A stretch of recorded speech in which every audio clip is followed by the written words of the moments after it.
Devant le nouveau centre du Loch Ness, ces passionnés patientent sous la pluie.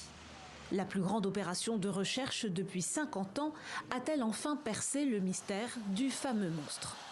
Nous espérons qu'à l'avenir, nous parviendrons au fond des choses. Il se pourrait bien que ce soit du gaz s'échappant du fond du lac. Ce pourrait être un animal, bien sûr. Ce pourrait être l'insaisissable monstre du Loch Ness. Dommage pour cette fois. Pourtant, les équipes n'ont pas lésiné sur les moyens. Drones équipés de scanners thermiques, bateaux avec caméras infrarouges, hydrophones. Pendant 2 jours, chercheurs et curieux du monde entier ont sillonné le lac du jamais vu.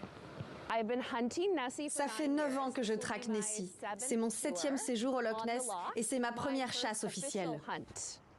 J'aime tout ce qui touche au paranormal. Je participe à des visites guidées de fantômes, je recherche Bigfoot, le Loch Ness. J'adore tout ça. Depuis près d'un siècle, la légende du monstre du Loch Ness fascine.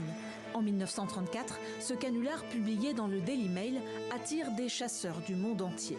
Si vous aussi vous voulez trouver Nessie, le centre a même mis en place 17 points d'observation équipés de webcams. En ligne, des formes non identifiées sont régulièrement signalées, plus de 1100 à ce jour.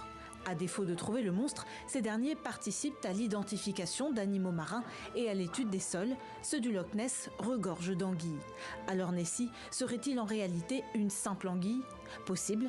En attendant, c'est une poule aux œufs d'or et le directeur du centre du Loch Ness l'a bien compris. C'est d'ailleurs lui qui finance l'expédition.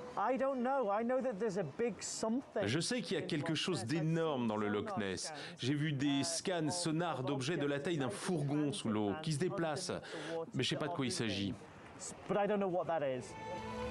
Ce qui est sûr en tout cas, c'est que le mythe du monstre rapporte chaque année des millions de livres sterling à l'économie écossaise.